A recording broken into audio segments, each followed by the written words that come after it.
你知唔知，有時我哋想得到神嘅祝福，但總會被自己嘅理所當然阻住。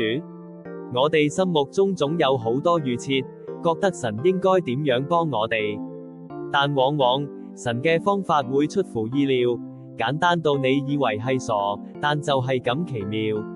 就好似聖經列王紀下第5章嘅乃縵將軍，佢雖然位高權重，但患麻風病，無藥可醫。先知以利沙只係叫佢去約旦河浸7次。呢句簡單說話，令乃縵當場大怒，覺得被侮辱。佢點都唔信咁污糟嘅河水，點會醫到佢？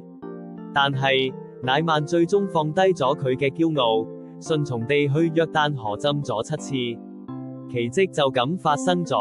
聖經列王紀下5章10節話，你去喺約旦河中沐浴7回。